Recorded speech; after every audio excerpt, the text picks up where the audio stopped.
Assalamualaikum kawan-kawan pecinta cerita seram di channel Kawan Horor. Malam ini, Kang Carman akan membawakan dua buah kisah hantu tanpa kepala. Cerita yang pertama berjudul asli, Mencari Kepala.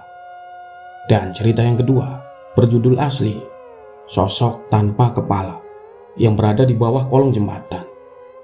Seperti apakah kisahnya? Mari kita simak sama-sama. Dan jangan pernah dengarkan cerita ini sendirian, karena terkadang mereka tidak hanya hadir di dalam cerita. Magelang, Jawa Tengah, 1968. Ditemukan mayat pria tanpa kepala di pinggiran sungai yang arusnya melewati belakang sebuah desa. Tidak ada identitas, hanya pakaiannya saja yang masih melekat. Tapi tak perlu waktu lama untuk mengetahui siapa orang itu. Suatu pagi, sebuah desa digegerkan oleh penemuan mayat tanpa kepala di pinggir sungai. Mayat itu masih utuh, badannya tidak begitu menggelembung, dengan seutas tambang terikat di perutnya. Ketika warga mencoba meraihnya dengan bambu, mayat itu terbalik. Terlihat tambang menjuntai seukuran 4-5 jengkal orang dewasa. Di bagian belakang pinggulnya mungkin mayat itu terlepas dari pemberatnya, sehingga muncul di permukaan. Entah kepala dipenggal atau dimakan binatang, karena terlihat potongan tidak rata di batang lehernya. Pakaiannya juga masih lengkap, yaitu kemeja putih dan celana krim. Polisi pun datang dan segera mengidentifikasi mayat tanpa kepala tak ada identitas itu. Tak membutuhkan waktu lama, identitas mayat itu terungkap hari itu juga. Itu Sutarji, warga desa setempat yang banyak mengenalinya. Diyakinkan oleh keluarganya sendiri, terlihat dari tanda lahir bercak hitam di tangan kanannya atau tembong istilahnya, serta cincin batu akik yang dipakainya. Seketika keluarganya histeris, karena katanya kemarin pagi Sutarji masih ada di rumah dan pamit pergi sekitar jam 10 pagi untuk pergi ke Secang, daerah dekat Malang. Sayangnya, keluarganya tidak ada yang tahu dia pergi menemui siapa. Saat penyelidikan pun, polisi tidak bisa menemukan siapa yang dituju Sutarji di Secang itu, karena Secang itu juga daerahnya lumayan luas. Sutarji adalah pemuda 28 tahun waktu itu. Sukses tapi belum menikah. Profesinya adalah pelantik sapi atau pedagang sapi. Singkat cerita, setelah 2 hari pencarian, sebagian kepala Sutarji yang hilang tidak menemui hasil. Keluarga Sutarji yang mana tinggal adik dan ibunya ingin jasad Sutarji segera dikebumikan. Mereka pun tak mengizinkan jenazah Sutarji diperiksa forensik lebih dalam. Otomatis ini menghentikan polisi untuk mengungkap kasus ini. Sempat dienduskan isu kalau Sutarji tersangkut dengan PKI, karena di tahun itu memang lagi gencar-gencarnya. Tapi itu dibantah oleh keluarganya sendiri. Secara almarhum ayah Supardi adalah seorang TNI, jadi menurut keluarganya tidak mungkin Sutarji terkait dengan itu. Kembali ke kejadian 4-5 hari setelah penemuan, jenazah Sutarji dikebumikan. Ya, tanpa kepala tentunya. Banyak yang tidak menyangka Sutarji bisa meninggal dengan tragis. Sosoknya ceria dan ramah. Kebiasaan yang paling diingat oleh warga adalah Sutarji ini sangat mencintai olahraga. Kebugaran seperti itu menurun dari ayahnya yang adalah tentara. Setiap 2-3 hari sekali, Sutarji ini selalu jogging, lari-lari kadang sore kadang pagi, mengelilingi desa, dan selalu menyapa siapapun yang ia lihat. Pemakaman pun berlangsung cepat. Malamnya warga berbondong-bondong melekan di rumah Sutarji, seperti yang warga ingin meredam kesedihan keluarganya, terutama ibu Sutarji yang sudah berusia lanjut. Singkat cerita, 7 hari setelah pemakaman Sutarji, warga mulai diteror oleh gembong, yaitu hantu tanpa kepala yang diduga adalah arwah Sutarji. Seperti biasa, Pak Kromo, pedagang kerupuk pikulan dari desa sebelah, menjajakan kerupuknya di desa tempat tinggal Sutarji. Beliau berangkat habis subuh, karena memang rute ini pertama yang terdekat di mana biasanya Pak Kromo keliling dari desa ke desa. Pak Kromo berangkat habis subuh. Langit masih agak petang dan berkabut. Jalan antar batas desa dikelilingi kebun albasia kanan dan kirinya, sepanjang jalan 50 meter kira-kira. Ketika memikul, biasanya orang akan sedikit menunduk. Seketika beliau menengadahkan kepalanya dari kejauhan. Sayup-sayup Pak Kromo melihat orang berlari. Arahnya berlawanan dengannya, karena sedikit kabut hanya terlihat baju merah dan sepatu putih. Berlari, tap, tap, tap, tap. Oh, ada orang yang lari pagi, batin Pak Kromo. Pak Kromo pun kembali berjalan dengan agak menunduk, menahan beban kerupuk yang masih banyak. Sosok yang lagi jogging tersebut semakin mendekat dan ketika jarak 2 meteran, maksud Pak Kromo ingin menyapa. Tapi ketika Pak Kromo mendongakkan dan menengadahkan kepalanya, sosok yang berlari itu tidak ada kepalanya. Sontak beliau kaget, dilepaskanlah pikulan kerupuknya dan berlari ke arah desa. Menurut narasumber, Pak Kromo sampai nggak bisa ngomong, cuma bisa bilang "au". Itu kejadian jam 5 pagi. Baru sekitar jam 9 pagi Pak Kromo berani kembali mengambil dagangannya. Itu pun ditemani warga. Kata narasumber, sejak saat itu Pak Kromo tak terlihat berjualan kerupuk lagi. Ternyata tak hanya Pak Kromo yang mengalami hal itu. Selang sehari desa kembali gempar karena sosok berlari yang diduga arwah Sutarji itu mengelilingi desa tapi di tengah malam. Kejadian itu berulang setiap hari di tengah malam. Menurut narasumber itu, sudah mencapai tahap yang ekstrim, di mana warga bisa mengenali tanda-tanda kehadiran sosok berlari itu. Sebelum sosok itu lewat, katanya ada suara ngerok.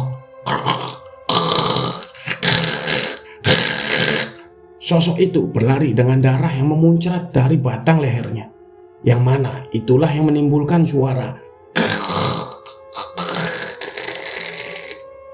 kurang lebih seperti kambing ketika disembelih dan kepalanya sudah putus.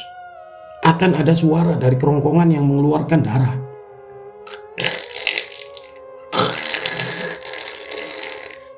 Selama berhari-hari itu, ada sebagian warga yang mungkin jenuh dengan teror itu dan mencoba melawan rasa takutnya dengan mengintip ke jendela. Setelah mereka mendengar suara itu, suara yang krokok-krokok seperti itu, suaranya memang tidak begitu jelas. Tapi ketika keheningan malam, suara itu bisa didengar. Dan memang benar, katanya mereka bersaksi melihat sosok arwah Sutarji tanpa kepala yang sedang berlari, mengulangi kegiatan di masa hidupnya.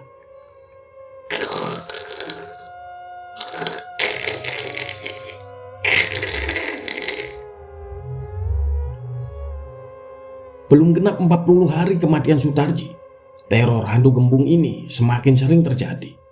Selain sosok yang berlari tanpa kepala, ada juga kisah ini. Pak Kurdi, beliau adalah orang yang pertama menemukan jasad Sutarji. Desa ini semakin sunyi dan sepi. Pasca kejadian penemuan jasad Sutarji, warga memang ketakutan. Hampir setiap habis maghrib, tak ada yang berani keluar rumah. Apalagi Pak Kurdi ini. Sehari setelah kejadian, Pak Kurdi sempat sakit. Beliau mengalami syok berat karena beliau yang pertama menemukan jasad Sutarji.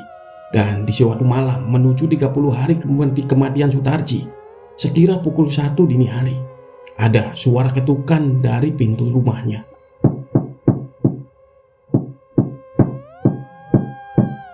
Awalnya Pak Kurdi takut dan mencoba untuk mengacuhkannya. Tapi ketukan itu semakin keras dan semakin sering. Pak Kurdi sedikit emosi. "Siapa ini? Sudah malam." Pak Kurdi pun berjalan cepat menuju pintu depan. Dan setelah dibuka, ada tubuh berdiri tanpa kepala, tepat di depan matanya.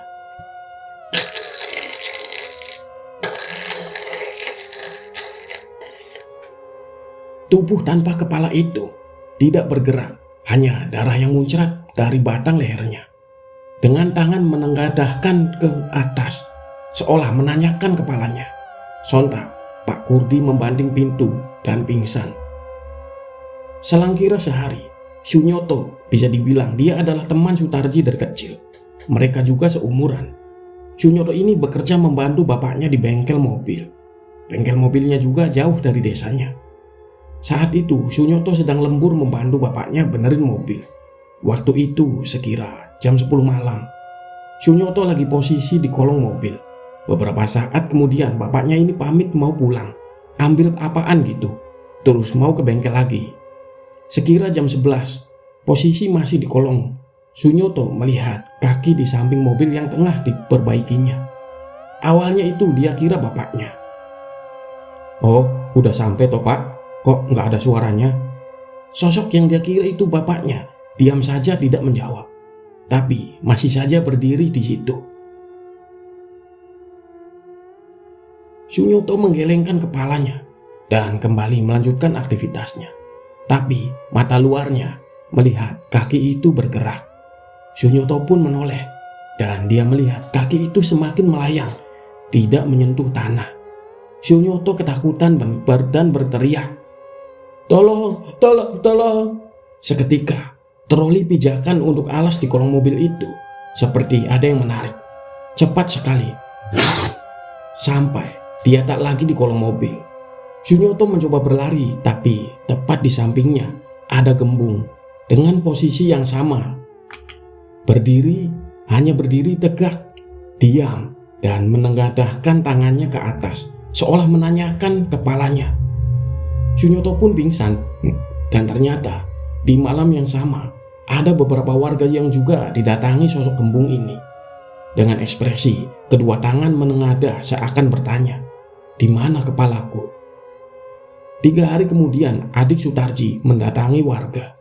Dia bersaksi bahwa dia selama ini lebih dari 3 kali mimpi bertemu kakaknya. Di mimpi itu kakaknya utuh, kondisinya normal, dan dia berkata, "Kepalaku berada di bawah batu dekat rel kereta api."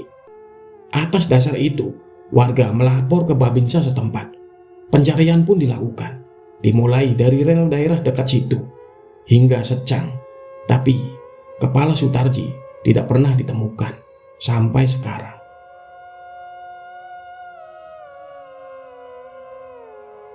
Kisah kedua, sosok tanpa kepala. Kisah ini terjadi di kisaran tahun 1980-an dan nenek masih berusia sekitar 50 tahun. Pada masa itu, di daerah tempat tinggalku banyak para orang tua yang bangun pada tengah malam untuk memanjatkan doa di tengah malam. Istilah dulunya prihatin. Nah, pada waktu-waktu itu para orang tua keluar ke halaman rumah untuk berdoa kepada Tuhan dengan tujuan agar hajat dari mereka segera terkabul. Saat itu sekitar pukul 1 dini hari. Nenek bangun untuk menunaikan sholat tahajud seperti hari-hari biasanya. Selepas sholat, nenek langsung beranjak keluar ke halaman rumah untuk segera melakukan doa untuk menyampaikan hajatnya. Setelah selesai, nenek pun berniat berjalan-jalan sebentar berkeliling rumah. Namun, tiba-tiba saja beliau ingin berjalan sampai ke pinggir desa sampai melihat kunang-kunang yang banyak ditemui di sawah dan mendengar suara nyanyian katak di malam hari itu. Sejak awal tidak ada firasat apapun perasaan aneh pada diri beliau dari awal keluar dari perkarangan rumah hingga sampai ke pinggir desa. Tidak ada sesuatu hal yang janggal pada saat itu. Hingga ketika beliau hendak sampai di dekat jembatan, tiba-tiba ada angin yang membuat suasana saat itu menjadi lebih dingin. Namun, beliau tidak menanggapinya sama sekali dan hanya berkata di dalam hati, "Oh, ini angin malam." Namun, angin itu hadir bukan tanpa maksud, melainkan ada sesuatu hal yang dibalik angin yang tiba-tiba ini. Sesaat beliau sampai di atas jembatan tersebut, ada suara langkah kaki. Ada suara langkah kaki yang tampak terdengar seperti sedang menyeret dedaunan kering. Kresak, kresak, kresak, kresak. Nenek pun berhenti dan melihat sekeliling sambil berkata di dalam hati, "Siapa gerangan malam-malam seperti ini kok ada yang orang jalan-jalan di bawah jembatan?" Dengan rasa penasaran, nenek pun memutuskan untuk melihat ke arah bawah jembatan itu. Dan benar saja, terlihat seseorang tengah berjalan berdampingan dengan seekor anjing menyusuri tepi sungai. Lah, siapa ya itu kok punya anjing? Sepertinya orang sini nggak ada yang punya peliharaan anjing. Apa orang desa sebelah? Tetapi kok ke sungai tengah malam kayak gini, mau cari apa? Akhirnya nenek pun memberanikan diri untuk memanggil sosok tersebut. Mas, tengah malam kok di pinggir sungai, mau cari apa? Hati-hati, banyak ular di sana. Namun sosok tersebut tetap berjalan tanpa menghiraukan pertanyaan beliau. Dan nenek pun kembali memanggil-manggil sosok itu. Mas, kok diam saja ditanya orang tua? Khawatir terjadi sesuatu dengan orang itu, nenek pun memutuskan untuk ikut turun ke bawah jembatan dengan berbekal sebuah obor api. Sambil terkopoh-kopoh, nenek pun kembali memanggil sosok itu. Mas, sebenarnya mau kemana? Kok berkeliaran di sungai tengah malam? Sosok itu pun akhirnya berhenti berjalan. Namun, tampak tidak melihat ke belakang sama sekali. Dan anehnya, anjing itu tidak merespon, bahkan tidak menggonggong sama sekali ketika ada orang yang tidak dikenal datang mendekat. Saat sudah dekat, nenek pun tiba-tiba kaget dan mengusap-usap kedua matanya untuk memastikan apa yang dilihat itu tidak salah. Sosok itu hanya diam dan anjingnya mulai memposisikan badannya untuk duduk. Dengan mata melotot dan mulut menganga, serta nafas pun terasa sesak. Tubuh nenek seperti kaku, tidak bisa digerakkan maupun berteriak karena bertemu dengan sosok yang tidak pernah ia duga sebelumnya. Akhirnya nenek pun pingsan tidak lama sejak saat itu. Sebut saja Lek Yadi. Beliau adalah seorang penduduk setempat yang dimana mata pencahariannya adalah menangkap ikan-ikan kecil di sungai untuk dijadikan rempeyek dan dijual di pasar-pasar sekitar. Beliau jugalah orang yang mendapati nenek terbaring di pinggir sungai. Pagi itu, saat Lek Yadi hendak ke sungai untuk mengambil jaring yang dipasang sejak sore hari sebelumnya dengan tujuan untuk memanen hasil tangkapannya, tiba-tiba terkejut ketika melihat nenek terbaring di tempat seperti itu. Lek Yadi pun mengurungkan niatnya dan berlari mencari pertolongan warga sekitar untuk menggotong nenek dari pinggir sungai menuju ke rumahnya, serta memberitahu anak-anaknya yang kebingungan sejak subuh tadi mencari beliau. Akhirnya, warga berbondong-bondong mendatangi sungai tersebut dan mulai membawa nenek kembali ke rumahnya. Warga sempat heboh pagi itu karena mengira nenek sudah meninggal. Namun setelah dicek, ternyata nenek masih bernafas. Dan anak-anak beliau pun merasa lega ketika mengetahui bahwa nenek mereka masih hidup. Setelah diberi sejenis bau-bauan minyak angin, nenek pun perlahan siuman perlahan-lahan. Beliau membuka mata sambil melihat sekeliling. Aku di mana? Tanya nenek sedikit linglung. Sudah di rumah, Bu, jawab Bu Desri. Setelah nenek berangsur pulih, beliau pun mulai ambil posisi duduk bersandar di tempat tidurnya sambil meminum teh hangat yang sudah disiapkan oleh Bu Desri. Bude pun mulai membuka pembicaraan dengan nenek. Semalam kemana, Bu? Kok bisa sampai sungai bawah jembatan? Aku sama Dek Lastri dari subuh bingung nyari. Udah ke masjid, udah ke kebun, tapi nggak ketemu. Untung saja Lek Yadi mau ke sungai. Kalau nggak gimana, Bu? Sambil menghela nafas, nenek pun mulai menceritakan dari awal kejadian. Aku tadi malam habis tahajud, pengen jalan-jalan. Lah, pas melewati jembatan kok lihat ada orang di pinggir sungai. Khawatir kalau orang mau bunuh diri. Terus aku susul, ternyata pas deket kok nggak punya kepala orang itu sama anjingnya. Ya sudah, bangun-bangun, kok aku sudah di rumah. Bu Desri pun nampak terkejut mendengar penjelasan nenek. Makanya kalau malam itu nggak usah jalan-jalan jauh, Bu. Kayak biasanya saja muterin rumah. Setelah selesai berbincang dan kondisi nenek berangsur pulih, Bude pun menuju ke dapur untuk membuatkan sarapan pagi untuk ibunya. Kejadian itu pun sampai ke telinga kakak tertua nenek yang merupakan seseorang sesepuh yang tinggal di desa seberang. Sebut saja nama beliau Mbah Joyo. Beliau meninggal pada usia 118, yang dimana saat itu aku masih duduk di kelas 3 SD. Malam itu selepas Isya, Mbah Joyo datang ke rumah nenek dengan maksud melihat keadaan adik perempuannya itu. Gimana keadaanmu, Dek? Udah sehat? Alhamdulillah sudah sembuh, Mas. Coba ceritakan sama aku, kok bisa ada kejadian kayak begitu? Akhirnya nenek pun menceritakan semua kejadian dari awal hingga beliau pingsan di tempat itu. Setelah menceritakan kejadian tersebut, Mbah Joyo pun menanggapi. Oh, begitu ceritanya. Aku kasih tahu ya, asal-usul orang itu dari mana. Dulu, pas Belanda masih bertempat di sini, ada orang yang bernama Paiman. Orang itu dulu punya anjing yang bisa mengerti keadaan sang majikan ketika nggak punya apa-apa. Bisa diibaratkan, anjingnya itu mau prihatin. Kemanapun Paiman pergi, pasti diikuti. Kesetiaannya kepada sang majikan sudah nggak bisa diragukan lagi. Pas kejadian sulit beras, sulit singkong, sulit jagung, Paiman dengan peliharaannya diam-diam masuk ke lumbung tempat penyimpanan bahan pokok.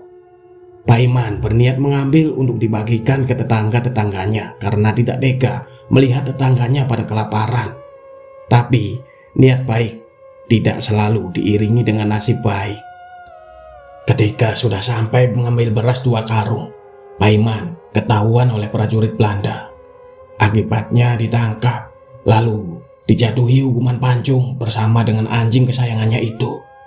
Sebenarnya sosok itu tidak jahat, tidak pernah menakut-nakuti warga. Nah, sungai bawah jembatan itulah dulu yang jadi jalannya Paiman ketika hendak masuk ke dalam pekarangan lumbung pangan itu. Oh lah iya, makanya pas aku mendekat kok anjingnya cuma diam saja, nggak punya niatan buat menyelakai, sahut nenek. Setelah berbincang panjang lebar, dan kakek pun sudah lega ketika mengetahui keadaan adik perempuannya itu baik-baik saja. Beliau pun memutuskan untuk pamit pulang ke rumahnya. Ya sudah kalau gitu saja aku mau pamit pulang dulu. Besok-besok kalau lewat jangan lupa ucap salam. Di dunia ini yang menempati bukan hanya kita saja, ada bangsa gaib yang bersanding dengan kita. Iya mas, terima kasih. Hati-hati pulangnya ya, ucap nenek seraya mengantarkan kakek menuju halaman rumah. Semenjak kejadian itu, selepas sholat tahajud, nenek tidak pernah berjalan-jalan hingga ke pinggiran desa. Beliau hanya berkeliling di sekitaran rumah atau hanya duduk-duduk saja di depan rumah. Itulah 2 kisah malam ini. Semoga dapat menghibur dan dapat dijadikan pelajaran. Ambil baiknya dan buang buruknya. Akhir kata, wassalamualaikum warahmatullahi wabarakatuh. Salam kawan horor.